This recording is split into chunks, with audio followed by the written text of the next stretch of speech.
Friends, आज हम start करेंगे चैप्टर नंबर 20 जैव ऊर्जा। आपके जो जैव ऊर्जा है वो पार्ट जो है वो आपके यूनिट के अंदर ही। जैव ऊर्जा समझने से पहले हम समझ लेते हैं कि फर्स्ट चीज ऊर्जा क्या चीज है। ऊर्जा नॉर्मली अगर हम बात करें तो विज्ञान की नजर में हो गया कि कार्य करने की क्षमता। कार्य करने की क्षमता को हम क्या कहेंगे? ऊर्जा। क्लियर? कार्य करने की क्षमता को हमने कहा ऊर्जा। लेकिन हम यहाँ पर बात करें ऊर्जा की बायोलॉजी के अंदर ऊर्जा का उत्पन्न उष्मा प्राप्त करने की विधि है। चाहे आप जला करके प्राप्त करो या किसी भी विधि से प्राप्त करो, उष्मा प्राप्त कर रहे हो, उसी को हम क्या कहेंगे? ऊर्जा। तो कार्य करने की क्षमता जो होती है वही क्या कहलाएगी? ऊर्जा। अगर हम बात करें ऊर्जा के स्रोतों की, ऊर्जा किन किन स्रोतों से प्राप्त होती है, तो ऊर्जा के मुख्यतः दो स्रोत होते हैं। हम बायोलॉजी पढ़ रहे हैं उस हिसाब से ही पढ़ेंगे। तो ऊर्जा के मुख्यतः कितने स्रोत होते हैं? दो स्रोत। फर्स्ट जो स्रोत होता है उसको हम बोलते हैं परंपरागत स्रोत। परंपरागत स्रोत, या इसको हम बोल सकते हैं अनवीकरणीय स्रोत।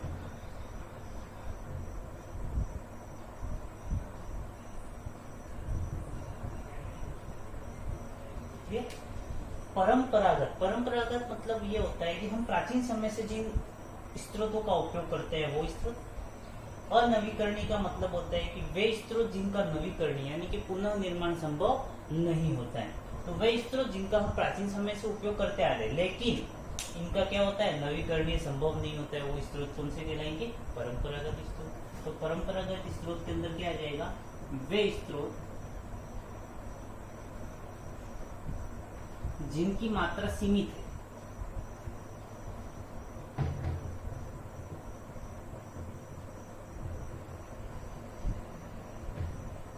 वे स्रोत जिनकी मात्रा सीमित है एवं जिनका पुनः निर्माण भी संभव नहीं है।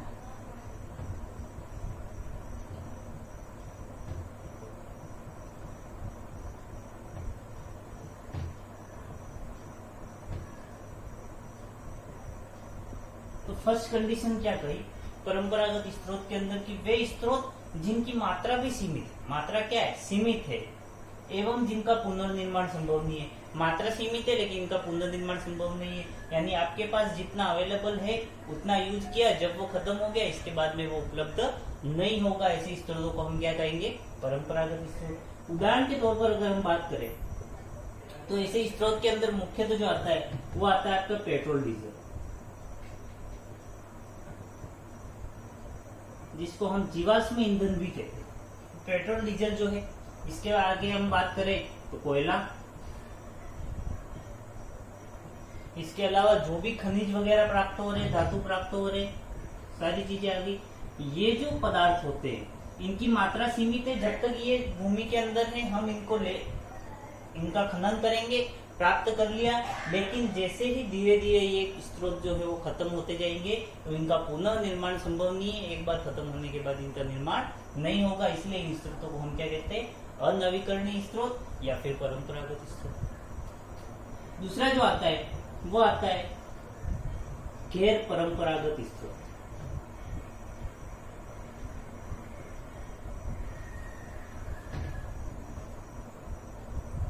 या इनको हम बोल सकते हैं नवीकरणीय स्रोत।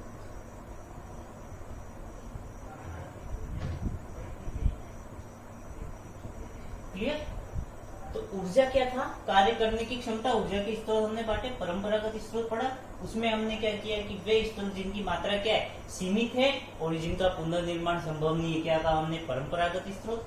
गैर परंपरागत स्रोत जो है या नवीकरणीय जो स्रोत है उसके अंदर वे स्रोत आएंगे जिनकी मात्रा निर्भर नहीं किया, जिनका पुनर्निर्माण संभव है। मात्रा तो सीमित है ही नहीं, जिनका पुनर्भरण होता रहता है। तो वे स्रोत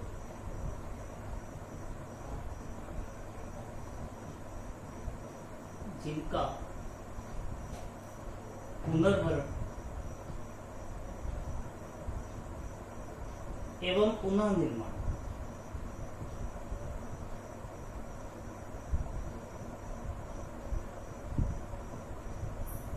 संभव है। यानी आप आप चाहे जितना यूज कर लो ये कभी खत्म नहीं होने वाले। जैसे कि सौर ऊर्जा, सूर्य से प्राप्त होने वाली ऊर्जा है, चाहे आप कितनी भी उपयोग कर लो कभी खत्म नहीं होगी। पवन ऊर्जा, वायु का आप कितना भी उपयोग कर लो कभी खत्म नहीं होगी। तो इस प्रकार के जो स्रोत होंगे वो किसके अंदर आ जाएंगे, गैर परंपरागत स्रोत। इसके अलावा लकड़ी वगैरह है, आपने एक पेड़ काटा, लकड़ी प्राप्त हुई, लेकिन दूसरा पेड़ लगाया तो आपको पुनः लकड़ी प्राप्त हो जाएगी। तो इस टाइप से ये जो होते हैं इनका पुनर्भरण या पुनर्निर्माण जो होता है वो संभव रहता है। ये स्रोत क्या कहलाएंगे, गैर परंपरागत स्रोत या नवीकरणीय स्रोत। तो उदाहरण देख लेते हैं। लकड़ी, सौर ऊर्जा, जल, पवन ऊर्जा वगैरह, इस प्रकार के जो भी एग्जाम्पल है वो सब किसके अंदर आ जाएंगे, गैर परंपरागत स्रोत। तो दो ऊर्जा, जैव ऊर्जा बाद में पढ़ रहे हैं हम। फर्स्ट हमने क्या पढ़ा, ऊर्जा, ऊर्जा के स्रोत। तो ऊर्जा के कितने स्रोत हो गए, दो स्रोत, परंपरागत स्रोत या अनवीकरणीय स्रोत, और दूसरा हो गया गैर परंपरागत स्रोत या नवीकरणीय स्रोत। दोनों में डिफरेंट क्या हो गया, अनवीकरणीय स्रोत थे, इनकी मात्रा सीमित थी, पुनर्निर्माण संभव नहीं था। एवं इसके उदाहरण हमने देखे, पेट्रोल, डीजल, कोयला, जीवाश्म ईंधन, खनिज वगैरह जो भी हैं ये सब। गैर परंपरागत स्रोत के अंदर हमने क्या किया, वे स्रोत जिनका पुनर्भरण या पुनर्निर्माण संभव होता है, जिन्हें हम पुनः उत्पादित कर सकते हैं, वो सब किसके अंदर आ गए, नवीकरणीय स्रोत के अंदर या गैर परंपरागत स्रोत। इसके अंदर हमने उदाहरण देखे, लकड़ी, सौर ऊर्जा, जल, पवन ऊर्जा, और भी जो उदाहरण है जिनका हम पुनर्निर्माण या पुनर्भरण कर सकते हैं वो सारे के सारे किसके अंदर आ जाएंगे, गैर परंपरागत स्रोत के अंदर। क्लियर?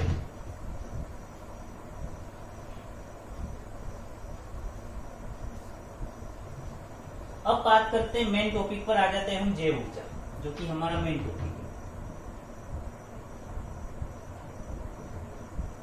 जैव ऊर्जा सिंपल सा स्पष्ट है, जीवों द्वारा प्राप्त ऊर्जा, यानी कि समस्त जैविक कारकों द्वारा प्राप्त ऊर्जा को ही हम क्या कहेंगे, जैव ऊर्जा। तो जैव ऊर्जा की परिभाषा क्या होगी, समस्त जैविक कारकों द्वारा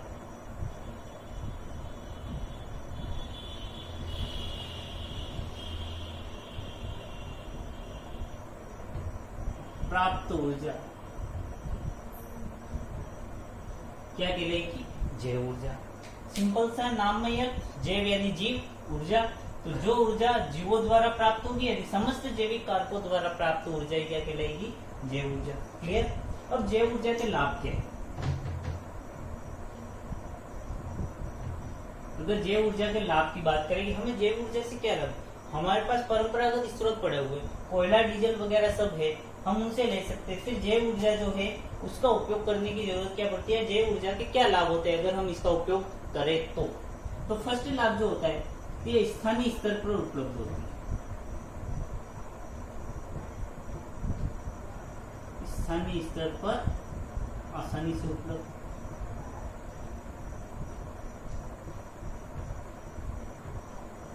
यानी आपको जब जरूरत है तब आपको ये क्या हो जाएगी, उपलब्ध हो जाएगी। फर्स्ट लाभ। दूसरा, विदेशी मुद्रा की बचत।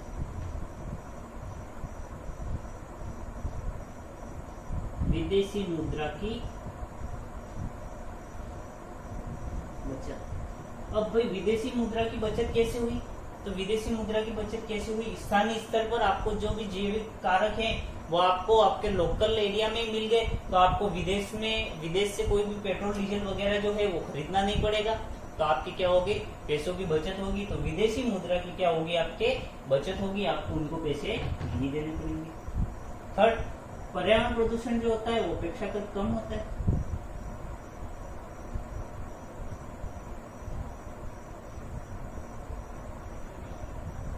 इससे क्या होता है, पर्यावरण प्रदूषण जो होता है वो कम होता है, यानी कि जैसे कि CO2, SO2 आदि जो गैसें हैं इनका स्त्रावण जो होता है वो काफी कम होता है। ठीक है। और पुनर्निर्माण संभव, सबसे इंपॉर्टेंट चीज जो है वो यही है, पुनर्निर्माण संभव। जैसे कि आपने लकड़ी वगैरह काट ली और उसका आप उपयोग कर रहे हो तो आप दूसरा पेड़ लगाओगे, आपको पुनः लकड़ियां प्राप्त हो जाएगी। बायोडीजल वगैरह आपने लिया है तो वो भी आपको पुनः प्राप्त हो जाएगा। तो ये इसके जो होते हैं वो कुछ विशिष्ट लाभ होते हैं कि आसानी से उपलब्ध हो जाता है, पर्यावरण प्रदूषण कम करता है, पुनर्निर्माण संभव है और विदेशी मुद्रा की इससे क्या होती है, बचत होती है। स्क्रीनशॉट लेना है तो ले लेना।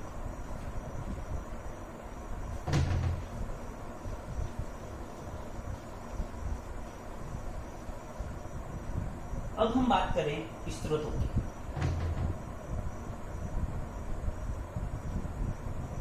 कि जैव ऊर्जा जो होती है वो मुख्यतः किन किन स्रोतों से हमें प्राप्त होती है। तो जैव ऊर्जा के अंदर जो स्रोत है उसके अंदर आपका फर्स्ट जो स्रोत आता है वो आता है जैव। एक एक आगे पढ़ेंगे क्या चीज है। दूसरा आता है आपके काष्ठ।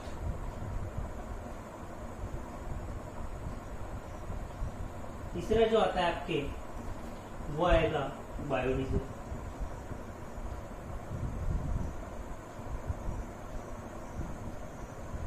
चौथा जो आपके आता है वो आता है गोबर या फिर गोबर गैस। गोबर या गोबर गैस से भी आप इसको प्राप्त कर सकते हो। पांचवा जो आता है आपके वो स्टार्च से, यानी स्टार्च वगैरह जो भी पदार्थ है इन सब से एथेनॉल का निर्माण। और पांचवा छठा जो आपके आता है वो आता है सेवालीय हाइड्रोजन फैक्ट्री। क्लियर। तो जैव ऊर्जा जो है, जैव ऊर्जा के मुख्यतः स्रोत कितने होते हैं, ये 6। इसके अंदर आपके फर्स्ट कौन सा आ गया, जैव। सेकंड आ गया काष्ठ, थर्ड आ गया बायोडीजल, फिर आया आपके गोबर या गोबर गैस, फिर आया आपके स्टार्च से एथेनॉल, स्टार्च या किसी अन्य पदार्थ से एथेनॉल का उत्पादन, और लास्ट आपके आ गया सेवाल या हाइड्रोजन फैक्ट्री।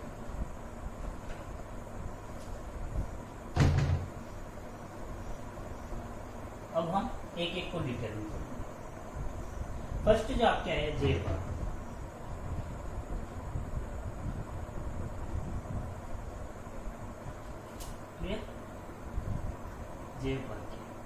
जैव सिंपल है, जैव यानी जीव, भार मतलब उनका जो वजन होगा वो, तो जीवों का जो भार होगा वो क्या कहलाएगा, जैव भार। तो जैव भार की हम सिंपल सी परिभाषा लिखते हैं,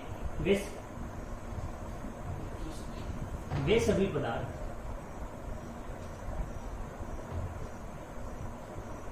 जिनकी उत्पत्ति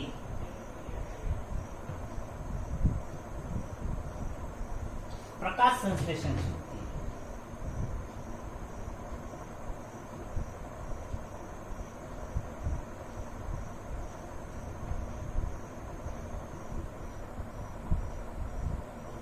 या फिर हम इसकी दूसरी परिभाषा लिख सकते हैं, ये तो फर्स्ट परिभाषा है, वे पदार्थ जिनकी उत्पत्ति प्रकाश संश्लेषण, मेनली सौर ऊर्जा जो होती है वो इस जैव भार का मुख्य कारण है।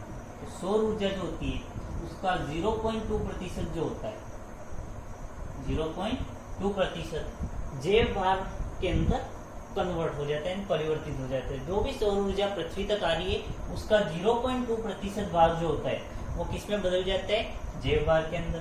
तो वे सभी पदार्थ जिनकी उत्पत्ति किससे होती है, प्रकाश संश्लेषण से होती है, जैव भार कहलाएगा। क्लियर। या दूसरा हम कह सकते हैं कि समस्त जीवों का या जीवों का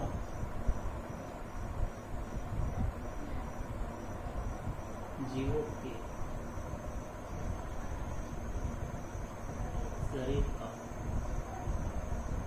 कुल कोशिकीय शुष्क भाग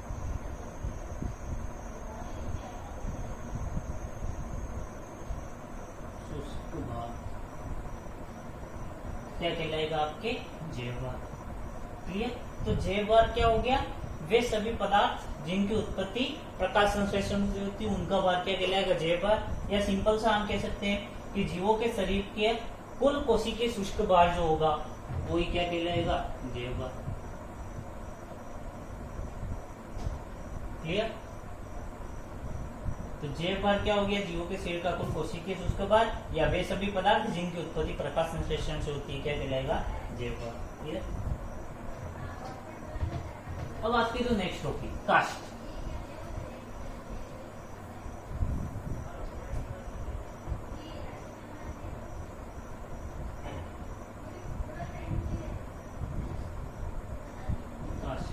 काष्ठ या इसको हम बोलते हैं नॉर्मली भाषा में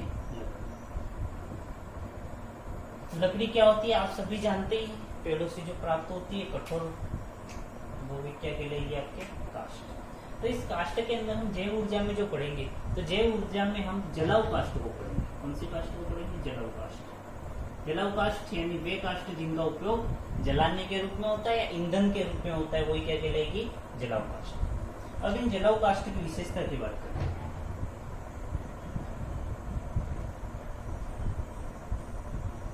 इन जलाऊ काष्ठ जो होते हैं इनकी क्या विशेषता होती है? तो फर्स्ट चीज, आपको ये आसानी से उपलब्ध हो जाएंगे।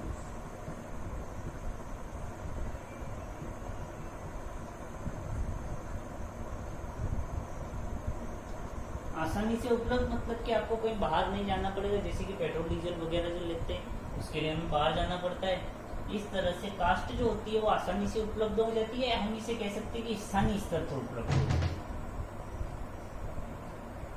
स्थानीय स्तर पर उपलब्ध हो जाती है, आसानी से उपलब्ध हो जाती है। क्लियर? सेकंड जो होता है इसका पुनर्भरण संभव। पुनर्भरण संभव का अर्थ क्या है? फर्स्ट तो हमने कहा आसानी से उपलब्ध है, यानी कि हमें यह स्थानीय स्तर पर उपलब्ध हो रही है। दूसरा हमने कहा कि पुनर्भरण संभव है। पुनर्भरण का अर्थ क्या होता है? तो हमने पहले देखा कि हम इनको पुनः इनकी जगह पर दूसरा भर सकते हैं, यानी कि जैसे कि एक बार हमने काष्ठ कोई है उसको काट करके जला दिया तो हम उसकी जगह दूसरा पेड़ लगा करके पुनः उसी प्रकार की काष्ठ जो है वो उत्पादित कर सकते हैं। उसी को हम क्या कहेंगे? पुनर्भरण संभव। थर्ड जो होता है इसका कि इसका उपयोग जो होता है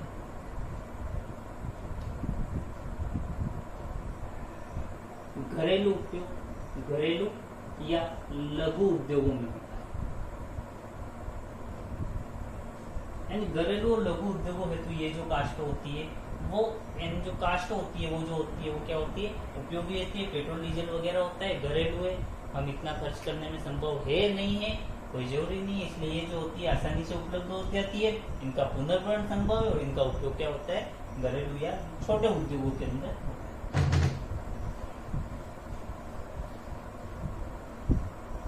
अब बात करें कि जो काष्ठ है उसके मुख्य गुण क्या होना चाहिए। मुख्य गुण जो है वो क्या होना चाहिए? मुख्य गुण, काष्ठ में अगर ये गुण है तो वो काष्ठ जो होगी वो उत्तम होगी, नहीं है तो वो काष्ठ जो है वो आपके लिए ज्यादा उपयोगी नहीं होगी। तो काष्ठ के अंदर जो फर्स्ट गुण वो आता है उच्च दहन।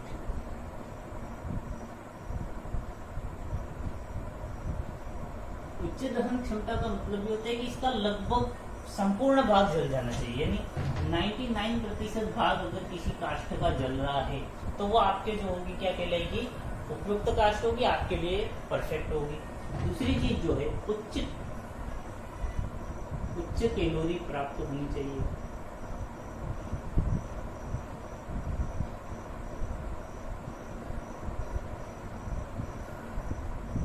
यानी कि जब आप काष्ठ को जला रहे हो तब तो आपको क्या होनी चाहिए? उच्च कैलोरी प्राप्त होनी चाहिए, अधिक मात्रा में उष्मा प्राप्त होनी चाहिए और तीव्र उष्मा प्राप्त होनी चाहिए।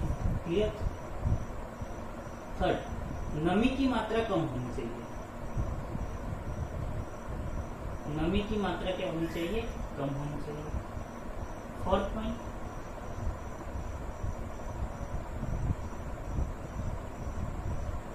जलाने पर पत्नी या टुकड़ों में नहीं रखनी चाहिए, टुकड़े नहीं होने चाहिए।